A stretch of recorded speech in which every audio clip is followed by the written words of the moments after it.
housing. We're bringing together the brightest minds and most passionate advocates for real solutions and real change. With workshops, 2 major keynote addresses, and a closing reception with great music and good food. It's the Left Coast Forum, where your voice matters and your ideas take action. Saturday, October 25th at LA Trade Tech. Brought to you by KBLA Talk 1580 and the LA Progressive. The future won't wait, and neither should you. Mark your calendar now to be there and be heard. Stay tuned to KBLA Talk 1580 for more details.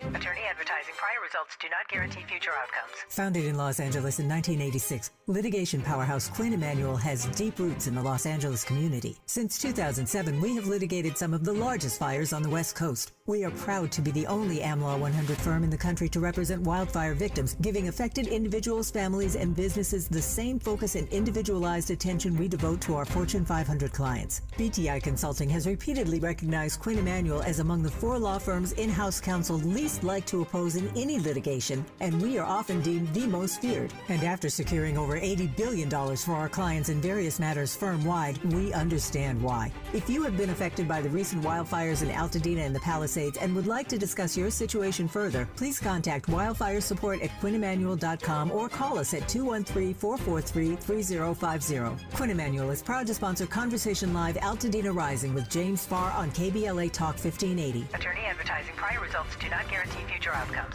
At KBLA Talk 1580, we do more than just talk. You got a big mouth. Hello, Joe. You're up. Welcome. We're unapologetically progressive, and we don't black down.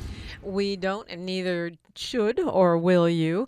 I think we have it together. I think we got it all together on this Friday, TGIF. Even happy to announce that Ed Sanders will be joining us, and we can get his take. I really want to hear, because me and Ed have been going back and forth about this redistricting thing. He's a KBLA contributor and the founder of ES Advisors, consultancy group. Hi, Ed. Good morning. Hey, good morning to you. Happy Friday. Happy Friday, indeed. You know, sometimes we start out chaotic, but we always end good. So that's the most important thing.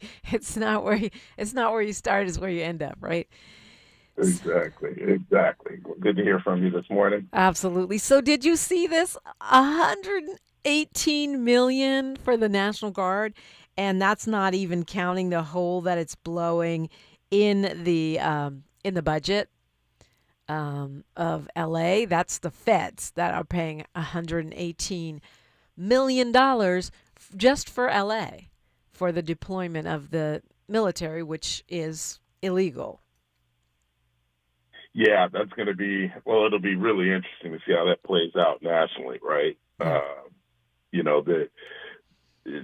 This $118 million, when you start looking all the way around, remember the different costs associated with this president, the trips to Mar-a-Lago, True. The military parades, all the different things that he does that really don't amount to anything. And then when you stack that up against the cuts to services that he's implementing, it's just you wonder how long these MAGA people across the country can go without realizing they're just being bankrupted and fooled.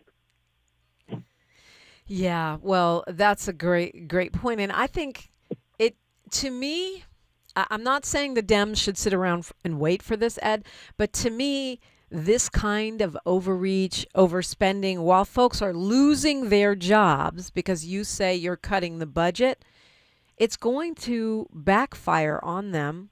And that, to me, the case I was just making, I don't know if you heard it, is the reason why they it's the reason why they want to redistrict and gerrymander, because they know they're going to lose with this terrible kinds of policies and moves that they're making. Yeah, it's the only way they could sustain, right? It's the only way they could keep the charade up, because once you cut, Medicare and you cut services for seniors and that sort of stuff, that's real pain. and you just can't hide that, for very long once they take effect. So you're right about the gerrymandering. You're right about, preparing for the, what did he call it? The big steal. They're preparing for their own big steal. Yeah. The small steal. Right, exactly. But you wonder how. I mean, I look at this last election, and I have a lot of questions. I'm surprised there haven't been more questions about this last election. Same. I mean, what kind of questions do you have? I know what questions I have, Ed. Did they cheat? That's my question. It's really mainly one question. I don't believe that the turnout was counted in a lot of different areas, but I haven't seen the questions, and I don't have the time to go down to different areas and look at vote tabulations and that sort of stuff. But I'm surprised. Yeah. There haven't been more questions about this election. I think it's because we don't want to be them. We don't want to go stop the steal, and on some conspiracy. But there are a lot of things that are highly improbable and very stretch credulity. Let me put it that way. And where we, the honest truth is where we look. We look where African American communities have been disenfranchised, right? If you go down to Georgia, you're looking at, okay, what did the Secretary of State do down there? What was the black turnout compared to other elections, that sort of thing. I wish I had endless time to do stuff like that, just right, or a team that could just sit around and do stuff like that would be dope. This is not on the list of things, well, because it's a national issue, but on Freedman Friday, we kind of chop up some national issues in the mornings because we know we're on reparations next hour, and then the final hour we talk about all the things. But there is a jobs report that came out today, and it's showing that hiring is continuing to slow down. Aside from the fact that we've seen a huge loss of jobs, the biggest group losing jobs is black women. And speaking of DEI, apparently the biggest gainers are white men. Isn't that a form of DEI? But this one is the first jobs report to come out since, remember, last jobs report, the president fired the guy from the OMB director, I believe. Yeah, he fires him because he doesn't like the jobs report. Was BLS Commissioner Erica McIntyre. I thought it was a man, but Erica McIntyre. Didn't like her. Didn't like the job report. You're fired. It's an episode of The Apprentice. Well, apparently this one is bad too. So does that mean every time we get a bad jobs report, he's going to fire someone? Yeah, that's for sure. Can you imagine? Can you imagine sitting in that desk when the numbers come in and realizing, you know what, I'm going to get fired tomorrow. I got to walk down the hall and give him this. I'm out of a job now. Right. Yeah. The king's not going to be happy. I mean, 28,000 jobs over 3 months. That's how many we added, an average of 28,000, which is down from almost 200,000 jobs in the prior 3 months. And these are from the Bureau of Labor Statistics. That's the person that he fired, the Bureau of Labor Statistics commissioner. But see, we knew this was coming, right? You know, the whole conversation when he took office and he started he created the uncertainty for business owners, right? Particularly large scale business owners with the tariff war and the incoherence of how he was moving the tariffs and that sort of thing. And you can see how it's trickled down. You know, now a few months later, business owners, were unsure about what to do. Should they buy inventory? Should they hire? Should they not? And, these are this is how the economy works. Actions from, 7, 8, 9 months ago are playing out now. And, we're feeling it. Did you see the corporate owners, what was it, the tech CEOs all at dinner with he and Melania? Yeah. And, it's like they just had to come and kiss the ring. Oh, Donald Trump, you were so great. Thank you for having us here. Blah, blah, blah, blah, blah. Yeah, it was really gross. I mean, it was just gross. It reminded me of like a fairy tales I used to read when I was a kid, about how the vain and terrible king he had to have people, prostrate themselves before him. I mean, it was basically like, yeah, it wasn't. I don't think it was the ring they were kissing, Ed. That's for sure. You felt like you were watching like a scene of Game of the Thrones. Exactly. Except I love Game of Thrones. I mean, if it would have been Game of Thrones, someone would have got their heads chopped off, right? Or something. Oh, for sure. You shot a crossbow right through somebody. Right. OpenAI CEO Sam Altman's head would have been on the table or something. Then it would have been more interesting. I mean, I'm not calling for murder, but I'm just saying, like, it was like Game of Thrones without the good parts. Well, I mean, he did all of that, right? Like, he had Tim Cook from Apple there. And, Apple, he went at, with just, I mean, for Apple, he took their business model in one country and just shut it down and forced them to move to a different country. And Tim has to sit there and, Donald, thank you for having me, Yeah.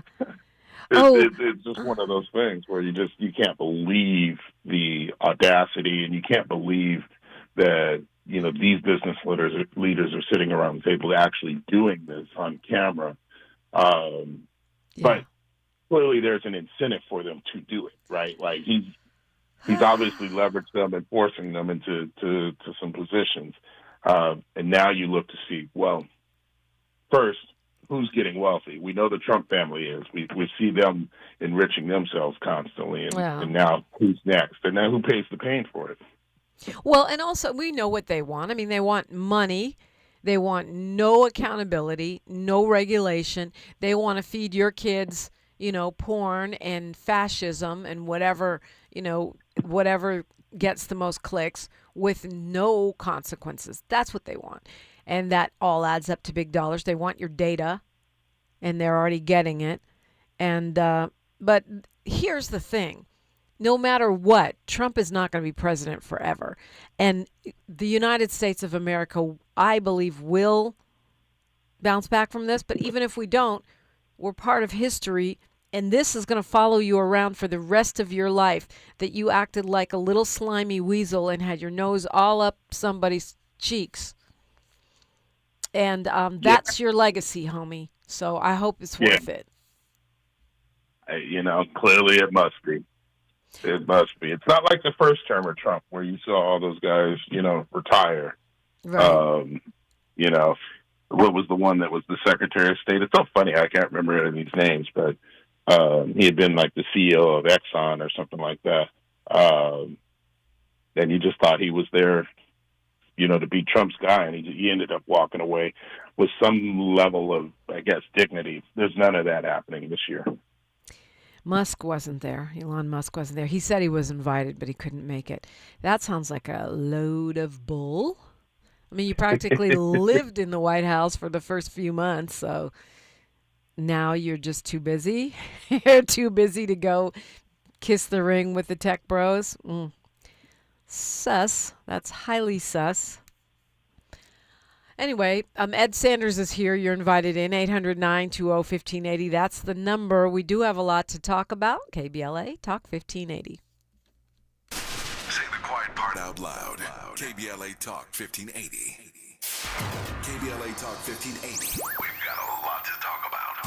KBLA Talk 1580, connecting you with services and solutions. LA County's new Justice Care and Opportunities Department, or JCOD, is here to support justice-involved individuals and their families. The JCOD Support Center is now taking calls at 1-833-LACJCOD. That's 1-833-522-5263. Available 7 days a week from 6 a.m. to 11 p.m., the Support Center is your one-stop shop for re-entry issues and court support. They offer court reminders, reminders, connections to local services, transportation assistance for housing, court appearances, and childcare. The JCOD hotline provides personalized help to connect you with services that you need. And don't forget to check out justiceconnect.org for more information. Remember, it's free and available every day at 1-833-522-5263. This is a community call to action from KBLA Talk 1580. I can't believe how spotless my floors look after using the Swiffer Power Mop. No more dragging around a heavy mop and messy bucket. Now I get the same deep clean without all the work. Thanks to the powerful solution and scrubbing pad of the Swiffer Power Mop, dirt and grime don't stand a chance, and I don't break a sweat. Mic drop. Mop drop. Swiffer Power Mop. Swiffer Power Mop. A smarter way to mop. Try it or your money back. KBLA Talk 1580. We've got a lot to talk about.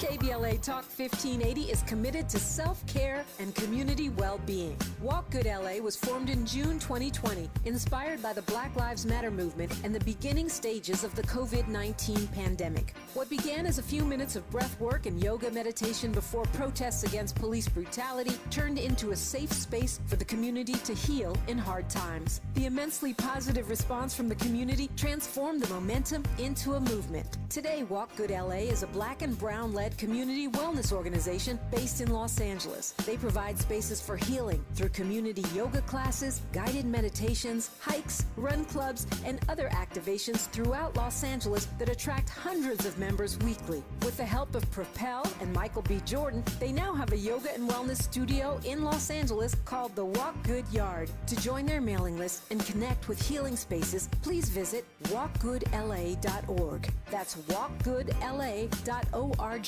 Or find them on Instagram at walkgoodla. This is a community call to action, a community call to healing from KBLA Talk 1580. We knew you'd stick around. This is LA's home for Progressive Talk Radio. Be heard. Welcome back to KBLA Talk 1580. Welcome back indeed. Ed Sanders is on the mic. I didn't realize this was one of the weakest jobs reports we've seen since the Great Recession. And that it's just some economists, I don't know if you've talked to anyone, I've talked to some folks, they don't, necessarily want to do doom and gloom on the air, but it's beginning to look a lot like a recession, right, at this point. And some industries are really getting pounded. And it's not just about jobs, it's what it says about the overall economy, right? Yeah, I mean, without a doubt, it's, it factors down to how we feel, right? Like your point about sort of the doom and gloom. I always look to see how consumers are feeling. Are you making the big purchases? Do you need a new car, or are you going to go get it this year? Or are you trying to save and see what happens? That's sort of the test, because if consumers aren't buying, then the economy is going to stall. You've got to find a way to give people the confidence. And to that point, this presidency started talking about, with the price of eggs, it does not feel like most Americans are really confident in their financial situation going into next year, right? Yeah. Particularly the small business owners. And that level of trepidation or fear or concern, that's going to play out. That's going to play out in the midterms. That's going to play out in local elections, because everyone is now going to be looking for opportunity. Who can create jobs? Who can create business? Who can strengthen opportunities? And that's not what you're hearing out of this presidential, at this moment. Yeah. We only have a few minutes, but I have to ask you about this. This group called Justice Democrats, which is a political action committee that helped AOC win, is backing a challenger to Jimmy Gomez, who's a four-term congressman here in L.A. Her name is Angela Gonzalez Torres, and she's 30 years old. She's from Highland Park. Now, this is from what I can tell, this is, challenging him on the left, much like AOC did in her district, because Jimmy Gomez is a Democrat, and they're primarying him. I mean, one of the first things they did was say that he's taken AIPAC money, which is interesting because maybe a couple of years ago, people that weren't really into politics didn't even know what AIPAC was. And now because of Gaza and social media, people know about AIPAC and they know the role of the pro-Israel lobbying group. And it's become an issue, not just for well-informed folks, but for everyday people. This is really wild, right? What's your take on this, Ed? I mean, look, we watched how Trump used the threat of primaries on the right, to build the MAGA portion of the House. A couple weeks back, we were talking about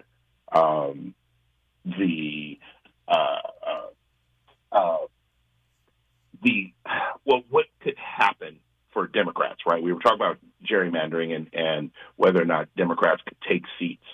And, one of my points was that, Democrats have to actually go out and win those new lines. Yeah. And what you're seeing here is an issue that could fracture the party and this is the point.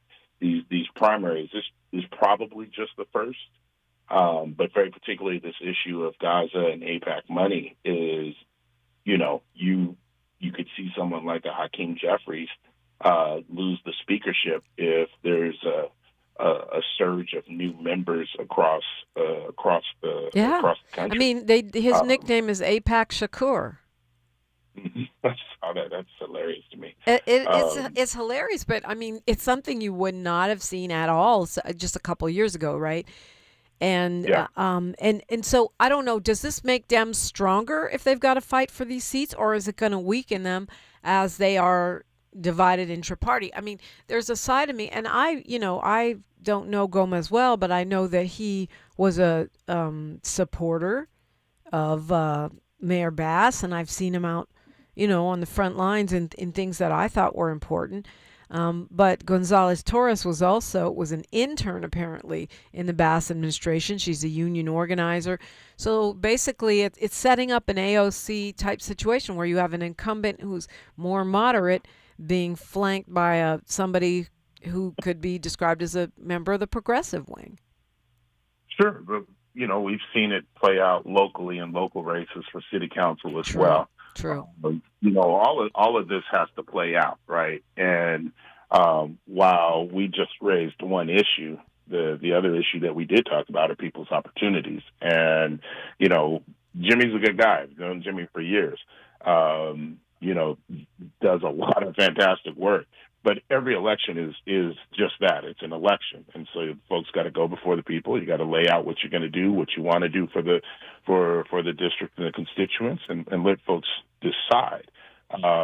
It really isn't this sort of, moderate versus progressive. You could view it that way, but it's really a function of what people are telling you they're going to do for you. Yeah, it's a good point. I mean, because Gomez is not exactly, he's not AOC, but he's also not, an old school. Yeah, he's not a moderate. He's pretty right. Would you call him a liberal, a progressive? Like how? He supports Medicare for all. That's pretty progressive, right? Right, correct. In all actuality, I would call Jimmy a progressive, and it's hard to go across every issue and be that, but I would definitely say he's more progressive than moderate. Right. I didn't realize this. I just saw this. He was on with Bernie on the right. on the Fight the Oligarchy tour. So now are progressives, are we eating our own? Like, what is happening? Or is it all about AIPAC? It looks at this case like it is, and you just got to wait to see what and who else this group can bring forward, right? Bringing forward one race isn't going to reshape, the Congress in any way, shape, or form. they're going to need about 60 races across the country where they can get 60 members elected. And if the Dems take back the House and they have a block of 60 votes, now they have something to talk about. But right, Yeah, you know what I mean? It's not absolutely. one race doesn't matter. They've got to get a block of votes in the House and then they can do something around that. And they may be prepared to go do that. You got to wait and see who they've got in the wings. Well, Ed, it's been short but sweet. Happy Friday to you. Thank you so much for joining us always. Oh, always a joy. Have a great weekend. Yes, indeed. I will, and I'm looking forward to talking next hour with the Executive Director of the LA Civil Rights Department. Capri Maddox is on deck and in the studio. Yay, KBLA, Talk 1580. KBLA 1580 Santa Monica. I'm Bree Wood with BIN News Now. President Trump says he may declare a national housing emergency, blaming high interest rates, and federal chair Jerome Powell. We need a little help from